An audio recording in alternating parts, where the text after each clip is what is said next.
gets inside of you, the stress. It's far more deadly than what either of us want to admit. Last few months, Gordo, I'm seeing some cracks. Able to drive you to do unimaginable things. It's gonna get ugly. To everyone that you hold closest. It was an accident. I slapped her for it. And it's always there. Hello, Gordon. Whispering. You know who I am. Repeating. Do it, Gordon. That you are the Weak and the wounded. I thought this film was gonna be something very special to me. Like, I honestly thought that this was gonna be one of my new favorite films that I had ever seen. But then the strangest thing happened whenever I watched it, because I kept getting taken out of the film because of how much I related to every single character and their situations in the movie. They have a very risky, very dangerous, very lonely, ugly job. And I mean, I was taken out of it so much that I completely missed an entire, very important plot line to the movie. Mary let me down. They always do. And all I really remember is getting to the end of it and just being disappointed. I wasn't planning on making a video, but I have not been able to stop thinking about this movie since then. Specifically, every day for months now, this scene comes to my mind. I want to go home. And there's really only been two films that have been stuck in my head like this. This one and Cemetery Man, for two very different reasons. But this one did something that I've never had happen to me when watching a movie. Because my expectations were just so high, but the reality of the film was too realistic. And if you've seen the film, you're probably thinking that maybe I am just insane. He's losing it! Look at him! He's losing it, man! And if you haven't seen the film, you'll just have to follow me deep into the insane asylum to see the deadly truth behind the reality of Session 9. And just before the film actually starts, we hear this weird stabbing sound effect, and we see this old school wheelchair in a hallway. Now, I know all of this doesn't seem like much now. Just keep it all in mind because it's going to keep coming back up. Before we hard cut over to somebody scrolling through the radio over in their van. And then we get this reoccurring shot of Gordon, or Gordy as he's mostly called, played by Peter Mullen, as he's being told that he looks tired. You look tired, man. You look beat. If only I had $1 for every time I heard that one. And I just love the close-up here, because throughout the film, Peter Mullen's able to display so much of what his character is feeling without having to say anything. And the guy telling him this is Phil, played by David Caruso, who is basically his right-hand man within their business. And as they're waiting outside of Danvers State Hospital, they're talking back and forth about Gordy's life and his new baby named Emma. And we find out that Emma has been dealing with an ear infection for a little while now, and both Gordy and his wife Wendy are very tired. You need anything, Gordon, you let me know, okay? I'm here. And I love how quickly the film's able to show that Gordy and Phil must be pretty close, because it's really only your closer friends that are able to look at you and immediately tell something's off. But before we get any more about Gordy and his home life, we have a security guard come walking up to the van to talk to them about whenever the big boss man's going to show up so they can actually go up to the hospital. This is when we also find out that the hospital here has been shut down since 1985, which, hey, kind of weird that there's a security guard here. It's not like people are trying to get out, right? No, not out, in. But the security guard lets him know that he's there for a reason, because there seems to be a lot of squatters that like to come back to the hospital. Because a lot of the patients that were here after it closed ended up homeless, and this is what they consider home. Yeah, they come back. I mean, God knows why. Where do you see the place? And Danvers is a real hospital that had been abandoned that Brad Anderson, the director, used to drive by all the time on his way to work, thinking that would be a perfect place to film a movie. And he did. And we ended up with Session 9. And so as they're meeting up with the boss man, Bill Griggs, their plan is to go in here with Bill to look around the entire Kirkbride building and to point out all of the asbestos that needs to be removed by their crew. But then they start to find some stuff that makes everybody uncomfortable. Oh, what, are you a little scared, Phil?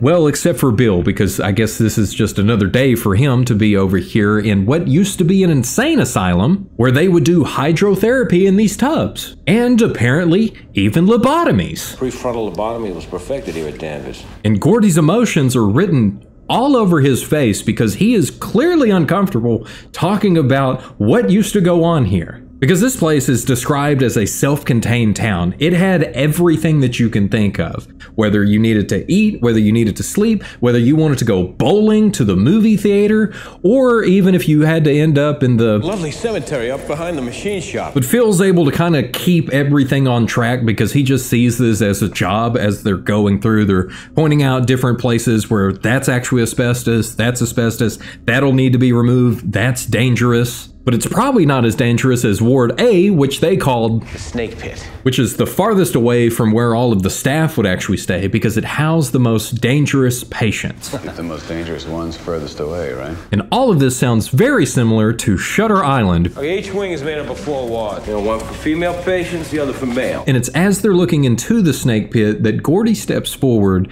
and we see that chair from the very beginning again. Hello. And the little voice here that's talking to Gordy, I thought at first was just a memory that he was having, but you'll see how it turns out to be something much larger that I completely missed the first time around. Gordy, come on, man. We're already losing you. We got a whole job to go into. I just love how Phil has to get Gordon's attention to get him back on track. But it was interesting looking behind the scenes of the film because there was quite a few instances of crew members talking about hearing small voices that wanted them to do some bad things. For a blip of a nanosecond, it was that short, I wanted to throw myself off the roof. Which I guess is what happens whenever you film at a real abandoned insane asylum. Because this is a huge job and there's a lot more stuff that they got to go look at and point out to Bill to make sure he understands. There's probably a lot more than what some of the other crews actually told you needed to be removed. And I think it's neat, just this little spot here, because Gordon has already been shown to be so uncomfortable that instead of waiting for Bill to lead the way, he just heads off into a new direction because he probably just wants to get out of here. Gordon, let me leave. Hold on. But finally, whenever they get down to figuring out the job itself, Bill asks him, You got a guesstimate how long? Roughly, ballpark, what? And Phil, being the foreman, knowing how long a job like this is going to take, says it's 3 weeks minimum. 2 weeks. But Gordy, being the boss man, steps in and says 2 weeks. What is it, 3 or 2? 2. Phil's not happy about that. I don't blame him. It's 3 weeks minimum, and the boss man says, no, we could do it in 2. And so after they've looked at everything, they start to make their way out of the building. Phil sees kind of this weird room over to the side with a bunch of pictures on the wall, and we find out the rooms are actually called seclusions. I think is a weird name. It could be completely normal for this kind of hospital. If you know, let me know. But as they finally make their way outside, Phil remembers that he left the bag. I gotta go back. And is able to leave some time for Gordy and Bill to talk about the project. Where then Gordy says that they could do it in 1 week. Of course, this is not how bidding a job works, but sometimes, as the boss man, you say, I really need this job. It was at this moment that I started to realize this movie is gonna hit me a little differently because I've been in this position before of really needing a job and over-promising what you're actually able to do. We'll be in on Monday, we'll be out the following Monday. Which is not a fun position to be in, ever, but it goes to show where Gordy is with business as well as mentally needing this job. So that evening outside of Gordy's house, he sits in his van for a little bit, looking at the pictures of his new daughter. And we can see Wendy and Emma head inside as they see Gordy across the street as he gets out and he has some roses for her, which tells us they got the job. But there's also something else here that tells us a lot too. As we hear Wendy's voice asking about the roses, and then a scream Vacation, Gordon. as it immediately cuts over to the generator running at the job site. Because they did in fact get the job, and on Monday we get to get introduced to the rest of the crew. Because we have Hank, played by Josh Lucas, who Phil clearly hates. Keep it up. Then we have Mike, played by Stephen Jevedon, and Gordy's nephew Jeff, played by Brendan Sexton III. This is the new guy? They call it Jeff. And while this is Jeff's very first day to do anything, because of course they need extra hands on a job this big that they overpromised on how long it would take them, we also find out that Mike and Hank have been there for around 5 years now. Mike, I didn't tell you about these? So that means that they have to give Jeff grief because he's the new guy. Music creates sonic vibrations. Jiggle spooge dust into the air. Because he needs to learn the ropes. And it's also funny to watch people go after a wire stretcher or a sky hook or like a glass hammer. But when it comes to asbestos... Yeah, you trying to kill us all? How many people really know how dangerous it is? I mean, it's probably best to listen to the guys that have been here for a few years to have your proper PPE. But immediately, we're already at lunchtime, so I guess they've spent all morning getting everything ready and maybe doing some work.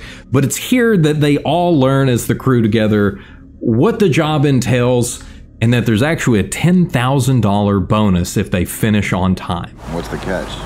Gotta finish by the 13th. And this is where we find out a little bit more about Danvers State Hospital by the guard who's shown up to give them the keys so that way they can get in and out and do whatever they need to. Here we are with the keys to the loony bin, boys. And this is when we find out that the hospital used to house over 2,400 patients. And with that many patients, you have to wonder what happened for this place to shut down. And this is whenever Mike steps in to begin to explain to them what happened to Patricia Willard. Patricia Willard scandal, 1984. And for my sanity's sake, I'm not going to go into detail about Patricia Willard's full backstory because it's a lot.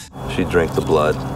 Others would eat the flesh. And luckily, it's fictional. But it was based on some other actual events that were very similar involving the abuse of somebody who is mentally handicapped. Satanic ritual abuse syndrome. Big in the 80s. But I want to point out that during this entire thing, as Mike's going on and getting more and more into the Patricia Willard story, Gordy's sitting over there looking at his phone, wanting to call home. And it's just then whenever Mike actually clarifies. Turns out, none of it happened. But the question is, how did Mike know all of these details about this case? And we find out that his dad is actually the Attorney General, and that Mike himself was actually in law school at one point. What were you on there again, Mike? The one-year plan? Which is all great, but now he's here working on a job that they only have a week to do, and they need to get back to work. And as they all get up to actually head back in there to start tearing out some asbestos and cleaning everything up, we notice that Gordy has a bit of a limp, which he just plays off as, oh, my back is a little messed up today. But Phil, still being worried about the job that they have to do, tells him We ran into Craig McManus on Saturday night. I told him about the job. because he's way better than Hank. And this is another moment where Phil and Gordy get into it over who they need to have on the crew and how long this stuff needs to take. Eliminate an obstacle. Jesus, man, we're talking about Hank here. Because Phil doesn't like Hank and he would much rather have Craig come on to help with this job. And I just wonder why they didn't go ahead and hire another guy, which tells me once again that Gordy's already struggling with financial situation of the business and probably doesn't want to bring on any extra guys than what he has to. But when you're trying to finish this whole job in a week, why not bring in some extra guys? So with this, Gordy has to pull the boss man card again to let Phil know, I don't care. Which means tensions are already rising at the beginning of this very stressful job. So back inside where they're all working, Hank is spraying, Jeff is learning, and Mike is trying his hardest to teach whenever they actually trip a breaker, which means that somebody needs to go down and reset it so they can get back to work. And so Mike tells Jeff, go down there, and Jeff tells him that he has Nyctophobia. What? Fear of the dark. Which means Mike has to go and do it. And it's at this point that Mike does what most curious people would do and sort of snoop around, to the point that he's finding a box labeled evidence. And it's actually kind of neat because the light actually dims down and comes back up, which causes Mike to turn around and look up to the box labeled evidence, as though there's something else going on here that I missed the first time. And as Mike begins to open this box, we see Gordy accidentally cut himself. And at this point, Mike is really trying to get into the box, so he's ripping it open, and that's when Hank gets something in his eye. Which, probably not good, because there's asbestos literally everywhere. And that's it for the first day of work, so as they all pack up and get their stuff to leave, Gordy specifically says, I don't want anyone hanging around this place out there, Doc. And I guess Mike just wants to sort of throw that out the window because he needs to work on the generator a little longer before he leaves. And this is when the sessions actually start with the movie, and the reason it's called Session 9 is Mike sits down to listen to Session 1 about patient 444, Mary Hobbs. Try to remember what happened 22 years ago. And we find out that she has DID, and some of her alternates are the Princess, Billy, and Simon. And it seems that these sessions were actually therapy sessions where Mary sat down with the doctor and they talked back and forth to figure out what happened 22 years ago on Christmas. I miss him so much.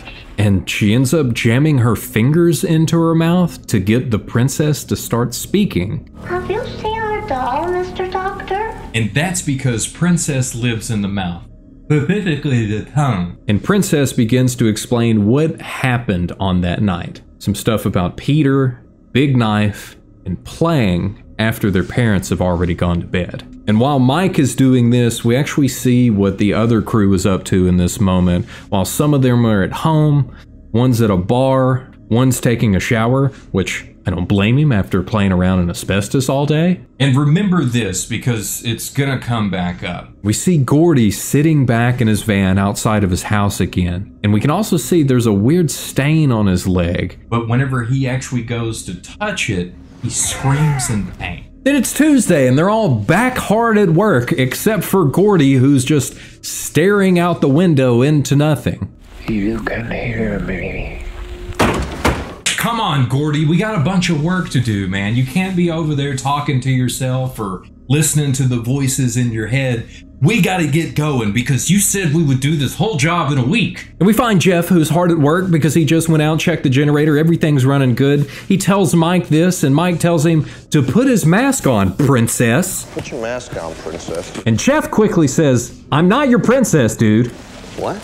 I love the way that Mike reacts to this because he seems to act like he didn't even realize that he just called Jeff princess. And it could be because there's some other stuff going on here. Then they talk a little bit and we actually end up finding out from Mike the reason that Phil hates Hank so much is because Hank stole Phil's girlfriend. It's a nightmare. And speaking of Hank stealing stuff, he's finding a bunch of silver dollars down in the basement whenever he's working. Even going as far as to take a brick out of the wall whenever this happens.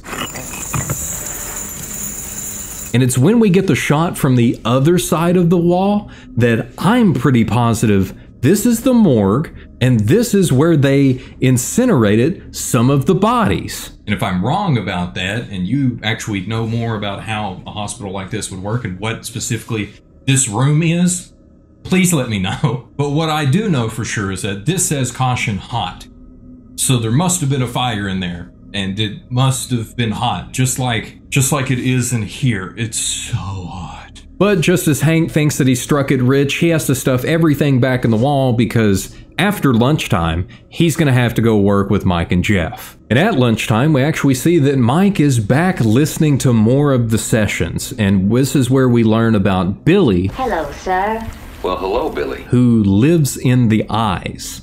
But the doctor wants to know, where does Simon live? And where does Simon live, Billy? But while we don't get an answer right now, while they're at lunch and Jeff's acting like an idiot, which ends up making Mike irritated, we do learn how a lobotomy is done. The ice pick method into the orbital frontal cortex. But what I did not know about lobotomies is the recommended treatment. Recommended treatment?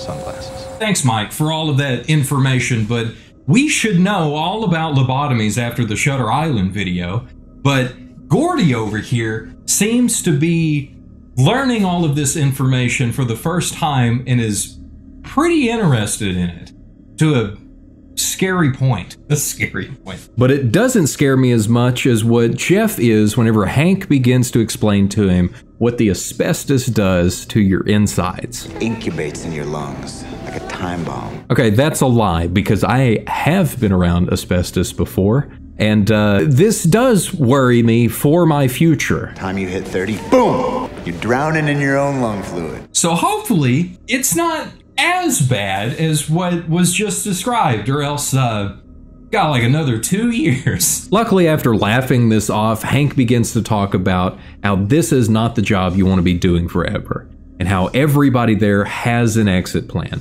He's got one, Mike's got one, Phil's got one. What's your point? Just have an exit plan, dude.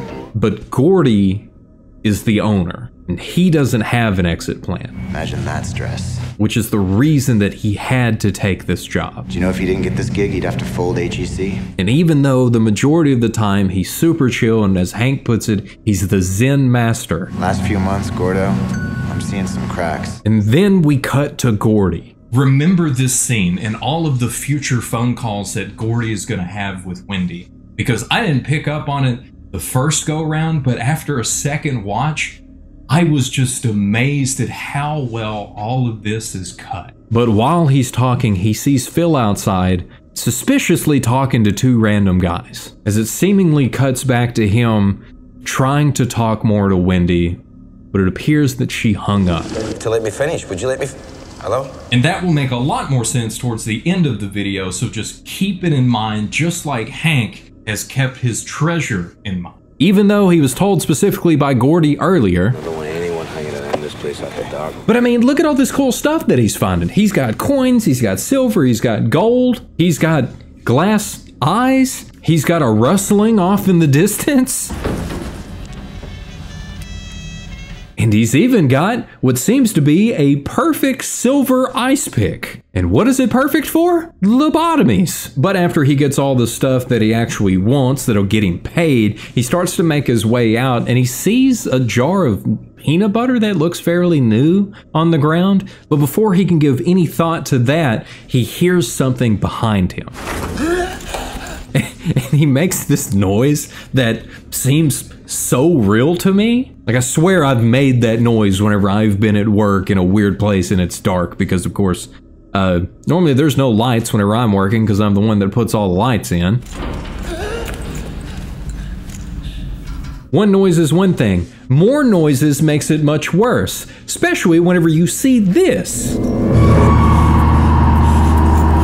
Which actually causes him to begin to run and try to make his way out whenever some birds fly, and he's probably thinking, oh, well, it's probably just an animal or something. He starts to walk again and calm down, but he should have kept running, because as he turns another corner, it quickly cuts as he gasps. At first, this gasp sounded kind of odd to me, but thinking about it, it seems really realistic whenever you're surprised. You would see, the cut works out the exact same way. But hey, don't think about that, because we got to get back to work on Wednesday. And Gordy is still thinking about the weird thing that happened yesterday with Phil and those two guys, so he's giving him a bit of a stare. And then we also see the hole in the wall where Hank found all of his stuff, but there's no sign of Hank. Which leads to the whole crew having a break on the roof as they're trying to figure out, where's Hank? Because this is a huge job and we need him to work if we want to even be able to attempt to finish it on time. And as you remember, Hank stole Phil's girlfriend.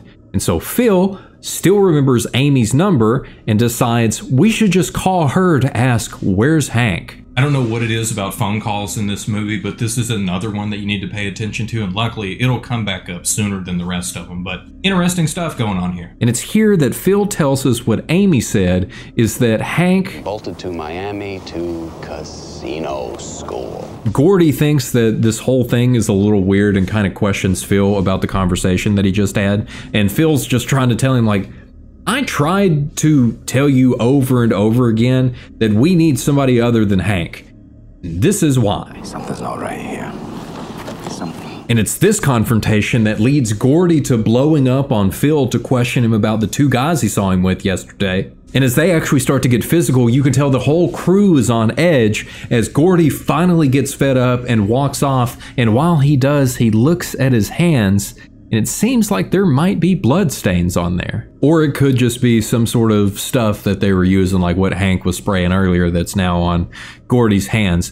But he also doesn't seem to know what it's from. And so as some time passes, and I'm sure everybody's trying to cool off, we end up seeing Phil and Mike talking about Gordon out at the gazebo, and they also get in an argument. 6 months ago, and you know it. What are you looking at? Where you going, Mike? And I think it's kind of neat too, because we see Jeff watching all of this happen, which causes him to want to go find his uncle to just talk to him a little bit to see how he's doing. Luckily, Jeff's already outside because so is Gordy, sitting on a tree just above a headstone with the number 444 on it. Earlier in the movie, we're told by Bill Griggs that the patients didn't have names whenever they were buried. It was just their numbers. And as you remember, 444 is Mary Hobbs. But what Gordy is doing is what I find so interesting, is that now again, he is talking on the phone with Wendy and he's trying his hardest to apologize. But as Jeff walks up,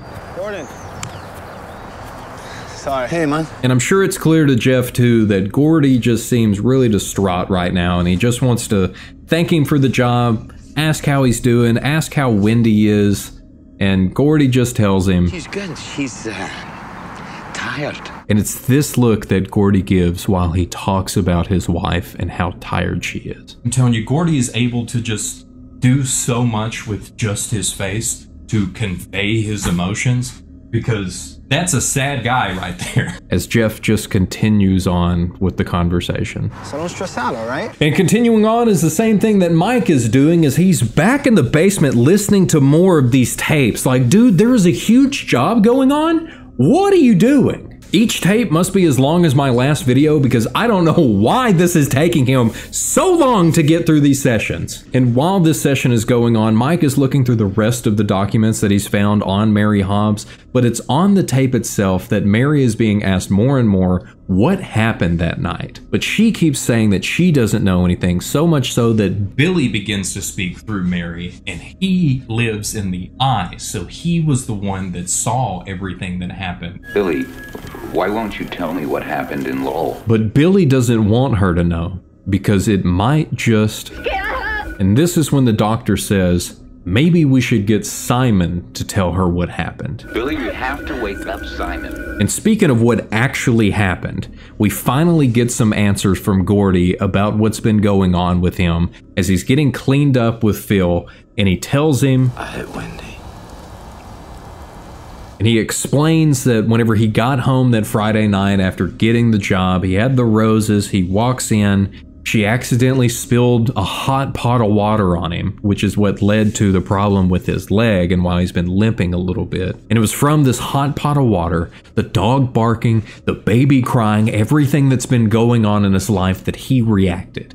And he reacted badly. It was an accident, but I slapped her for it. It's here that stuff starts to actually click into place, and you're like, oh, yeah, for sure. No wonder he's been struggling a lot on the job, because he freaked out on his wife and is now having to go stay in a motel nearby. But all of this helps the relationship between Phil and Gordy as they seem to open up to one another and telling the truth, right? And Gordy tells him, don't tell the others, but we need to call Greg so that way we can actually get some help. And then Phil also opens up about the two guys that Gordy had seen him with the day before. Graffiti artists, and they will not be coming back our way again. They're both being truthful as friends, right? But then it cuts to that night where Gordy is trying to sleep in his van there at the hospital. And this is not completely off topic, but I don't know what it is about this movie and my TV, which of course my TV is right there and my couch where I sit to watch stuff is right here. The night sounds and this owl, it made it sound like there was an actual owl outside my house hooting, and I was very confused because it sounded like it was coming from behind me, but all the rest of the movie sounds were in front of me. So I had to pause it and rewind multiple times to figure out, is that a real owl outside of my house or is that the movie? It's just the movie and the weird echo in here, I guess. Or maybe that's just a really cool detail to the movie because there's certain things in here that you gotta figure out whether it's real or not. But speaking of weird stuff, we get a weird dream sequence in a movie that I enjoy. Who would have thought? Hello, Gordon. Which, perfect, because almost everything I have ever covered has gotta have a weird dream sequence in it. But here we see some shots again from that Friday night of what happened whenever Gordon went home to see Wendy and Emma. But we hear somebody speaking to him. You know who I am. And it's here that we get more detail about what actually happened that night as we actually hear the hit and that same voice saying, "Do it, Gordon." What was that about? I guess we'll find out because Gordy wakes up after this. Can't blame him. And I guess it's a good thing he woke up because I'm sure that his pants and everything were sticking to the burns that he has on his leg from the hot pot of water, and he's got to take care of that. I mean, he might need to go to a hospital to get all that checked out, but the hospital that he's currently at is not gonna help him. It's probably gonna make it a lot worse. And then we also see some shots from inside the hospital and a shadow of somebody walking around in there. But don't think about that because now it's Thursday and early Thursday morning at that as we see Phil sitting in his car rolling a joint. Phil probably also lied about what he was doing, but Gordy also lied because he said he's staying in the motel and he's not because he just slept in his ride outside of the hospital. And as Gordy rolls up beside Phil, Phil freaks out and kind of hides everything, and then they begin to talk and we find out that Craig will be there tomorrow. But then we get the scene that I keep thinking about as Phil asks Gordy if he's okay. I want to go home. This scene still gets me every time because it's perfect. Because I know how he feels in this moment of you're just stressed out, you got a bunch of work to do, and the only thing you really want to do, go home to your family. I'm sure it makes a lot of people uncomfortable, but just like the pure honesty in this struck me hard and still does. And it just makes Phil want to drive away as he tells him, I'm gonna go inside. And it's inside that everything seems to be falling apart as Phil's now up on the roof where he can actually smoke and he won't be interrupted. Mike is intentionally messing up the power so that way he can go down there to fix it and listen to more of the sessions. I'm gonna go check the breakers.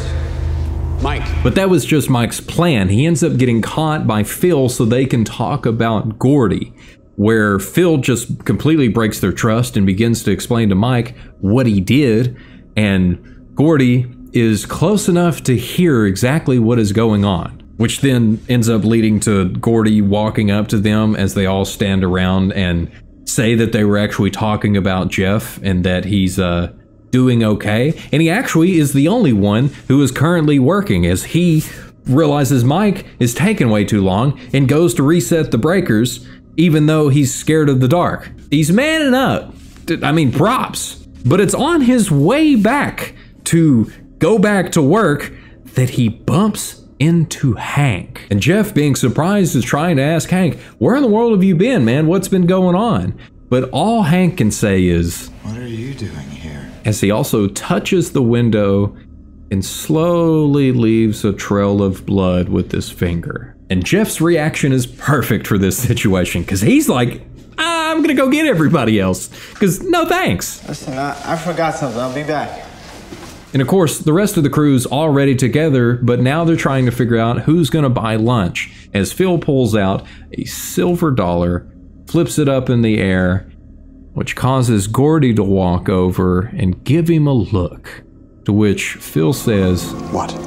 And it's at this same moment that Hank also drops a coin that he was holding. Very suspicious stuff. This is when Jeff comes running in to say, Hank, So they all scurry off to go and find Hank. Phil the entire time's like, dude, he's in Miami. I talked to Amy. Now we heard it, we all heard it, right? And I told you to remember that phone call from earlier that Phil had with Amy, because Gordy even calls it out. You told us that's what she said, but we didn't hear said. So as everybody begins to argue, they're quickly interrupted by some footsteps. And it's at this scene that everybody is so at each other's throats that pretty much guaranteed they're not going to finish this job on time. So they split up, with Phil and Jeff going downstairs to go look to see if they can find him, and Mike and Gordy going upstairs. You come with me, let's go. Mike! Which makes sense, because I'm sure under normal circumstances they would have been a different pairing that would have happened between the four of them, but everybody's been at each other's necks, and Phil doesn't want to be around Mike or Gordy, and so he just grabs Jeff and goes off downstairs. Which means Gordy is gonna go at this alone, because Mike sees this as a perfect opportunity to go and listen to more tapes. Gordo, I'm going down in the tunnels, all right? You follow up top. Mike! And it's funny because I should probably be more irritated with Mike constantly leaving to go and listen to these tapes, but I understand. He found something really cool on the job and just wants to go and check it out. But there's probably also a little bit of extra influence on him to figure out more and more about Mary Hobbs, which is something that I didn't pick up on until watching this movie like for the fourth time. But down in all the tunnels in the basement area, we have Phil with Jeff as Phil begins to hear something far off in the distance. And he tells Jeff, stay here, and then he takes the flashlight, even though Jeff is the one that's scared of the dark. Luckily, there's string lights everywhere. So then Phil heads off to go and find this mysterious sound, leaving Jeff all alone. Just like Gordy is also all alone, running around up top, trying to find Hank, and Mike is also alone as he begins to listen to Session 9, where we finally begin to get answers of what happened that night to Mary Hobbs 22 years ago. As Billy begins to explain what he saw, since he's the one that lives in the eyes, as Mary and Peter were playing hide and seek. And this is when Billy begins to cry out that he doesn't want to tell, because Mary's a good girl. She doesn't need to know. And of course, while all of this is going on, the generator begins to die down. And as the power goes out, Phil is finding Hank's clothes on the ground. Mike is getting mad because it was just getting to the good part in Session 9. What did Simon do to Peter, Billy? Tell me. And Jeff is losing the race to these lights. Just gonna say, as an electrician, this is not how lights work. They wanted, it's not like the power is now slowly flowing back to the generator because it can't power them up. They would all just go off immediately, and then poor Jeff would be there in his worst nightmare. But hey, it works for the movie, it makes for a cool scene, I'll let it slide. But the one that should really be freaking out is Phil, who just walked up on Hank, just as Gordy calls in to tell him, I think I found Hank. Phil, I think I found Hank. So then we have Mike outside gassing the generator back up. We have Jeff, who luckily found some light, but he can barely breathe, and I don't even want to know what in the world is in this air.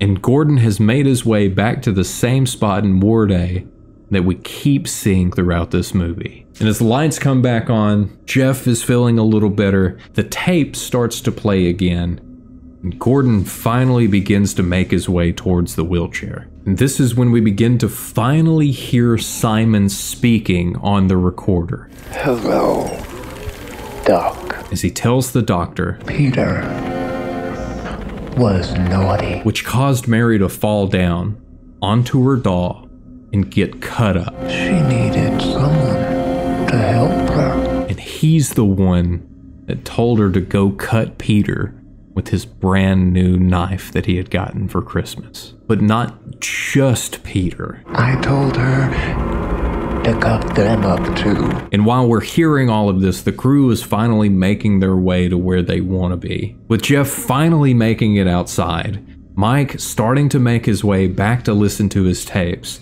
Phil finding Gordy, and Gordy standing in Mary Hobbs's room.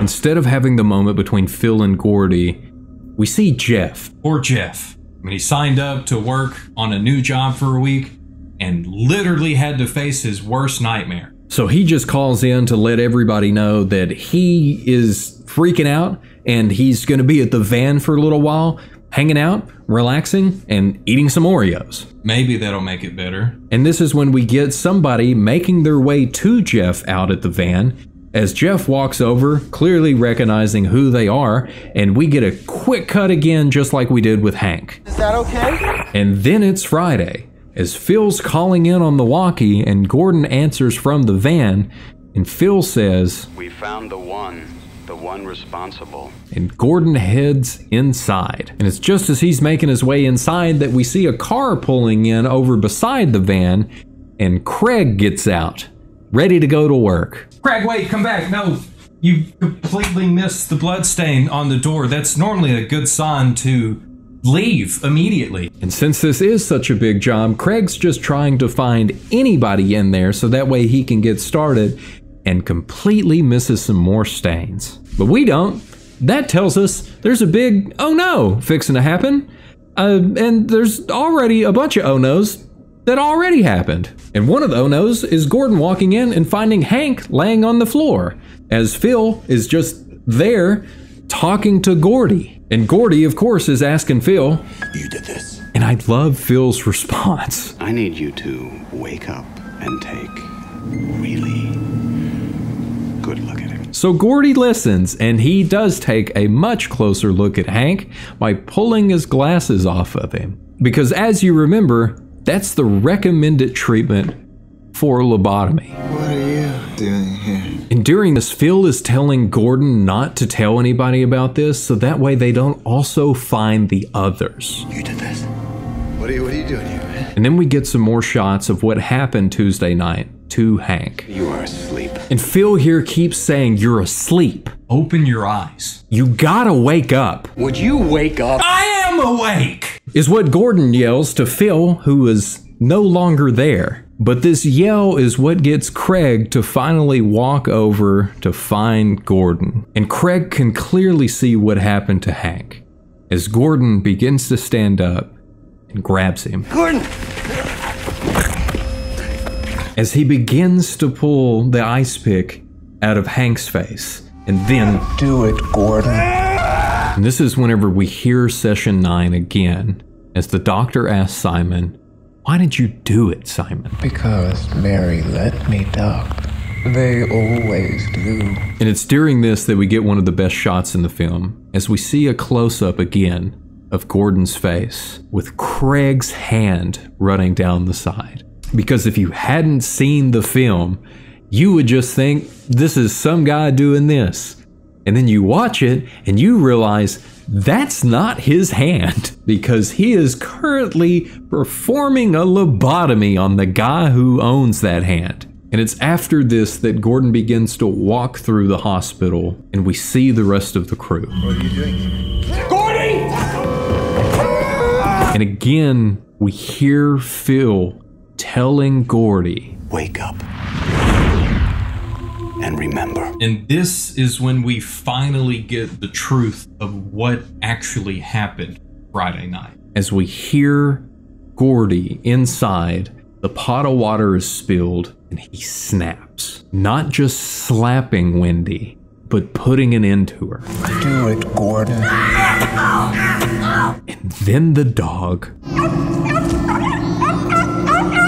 And then Emma. And we can hear Simon in this moment telling him to do it. "Do it, Gordon. Do it now." As Gordon is now standing in Mary Hobbs's room, remembering everything that happened and looking at the pictures that he added to the wall, the bloody photos of his family, as he begins to break even more, just like his phone. "I just want to say, sorry, I'm trying his hardest to apologize to Wendy. Can you forgive me? Because all he wants to do is go home. I want to hold you. I want to hold my baby. And we get the doctor asking one last question of Simon. Where do you live? I live in the weak and the wounded. No happy endings here. But I will say this ending is way better than the alternate ending that they had in mind. Because it's almost the same, but I just want you to pick up right there in the room where Gordon is looking at the pictures on his wall as he's remembering every terrible thing that he's done throughout the entire movie. But as he's talking on the broken phone this time, he says, "I want to come home." And Wendy responds, "You can come home now." And we hear this conversation going on inside of Gordon's broken mind as somebody walks up behind him. What? What just happened? Who is that? Who is this? And we see some woman with a flashlight. As Gordon bleeds out on the ground and she makes her way out of the room, we hear the doctor asking Simon again, "And where do you live, Simon?" And Simon says, "I live in the weak and the wounded." She doesn't even say anything. She takes out Gordy and then just leaves? What? Like I said, glad they didn't go with that. But if they did, there would have been all these other alternate scenes in the film as well, showing her, because she was one of the returning patients that was a squatter there on the property. Just seems to take away from what I consider a pretty impactful ending. So I'm glad that they cut all of that out, because while this movie might not be in my top 10 or one of my favorite horror films or psychological horror films that I've ever seen, I can't help but think about this. Because I was able to relate to every single crew member. Jeff is the new guy, Mike and Hank as the hands that have been on for a couple years that really don't want to be there. Also Phil with being the foreman, and then of course Gordy with being the boss man, because I've now been the boss man for nearly 6 years, because the sheer stress of being the owner of a small company is so much more than what the majority of the people want to admit. Like, yeah, it's the life. You get to make your own schedule and work when you want and how you want, but in reality, most of the time you end up telling people, I need the job. I really need this job. The entire thing that had to do with Simon and it sort of possessing Gordon throughout the film. They always do. I completely missed that the first time, because I understand what it is like to be under so much stress. Because I chalked everything up to the looks that Gordy gives throughout the film of just being too much stress on the boss man of this company, which I still think works well for the film, because Simon doesn't have to be some sort of demonic force within the hospital, but it's just the pure embodiment of stress itself. And this film somehow perfectly encapsulated the mental strain of being in Gordon's position. Imagine that stress. And I know you know what I'm talking about, because there's a video that I made years ago that maybe 15 people watched that is all about the reason that I make these videos. And in the video, I talked about how I made it for you, so that way you would be able to escape just for a little bit and have some joy and forget about the stresses of life, so you can just relax for a moment. Just have an exit plan, dude. Because it's the same reason that I often watch a bunch of videos. But I know now that this is my stress relief. I got a way of dealing with the stress. But it's taken me years to figure out that I'm not talking to you in this, but I'm talking to myself now. I guess at the end of the day, if this helps anybody, it was 100% worth it. Because I love doing this. I love making these videos. I love getting to talk to y'all, to get you to be able to be distracted for a little bit. But sometimes that stress can just build up. It'll mess you up, man. gets inside of you, the stress. But I don't want you to do what Gordy has done, and I know what I've done in the past. If you are feeling weighed down, you need to talk to somebody. And it's not good to just hold it in. It's not good to let it win. Because when it wins is when the worst stuff will happen. You gonna hit me? Because you gave in. Can you forgive me?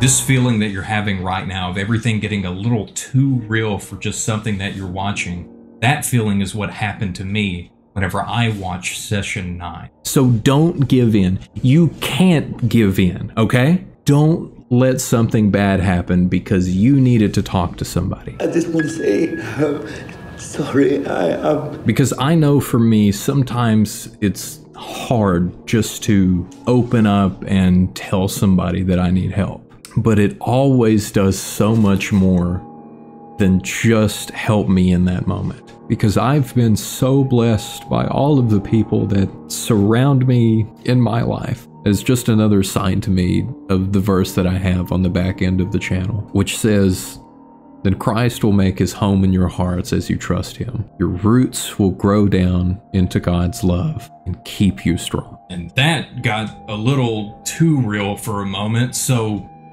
haha, funny guy in a video, distractions, yay! I don't know what you're going through. I don't know why you clicked on this video, but I really do hope that you have an extra blessed day. And I hope that you can understand why I needed to make this video, even though this movie disappointed me at first. Because sometimes we just need to confront the things that we're trying to escape from. And yes, I said escape.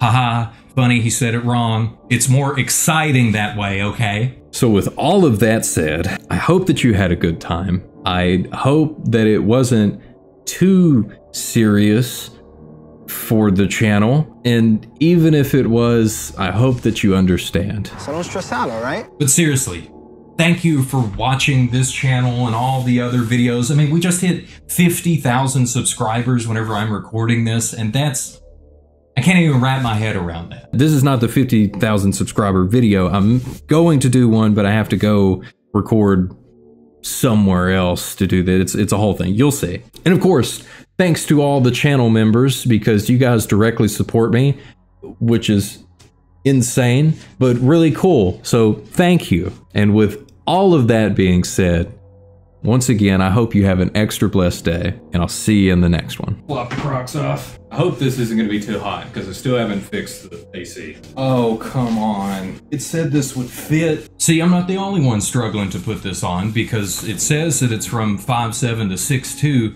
but on the 6'2" side, it's a little tight. Oh, I cannot get over. I can't get to the... It's so far away.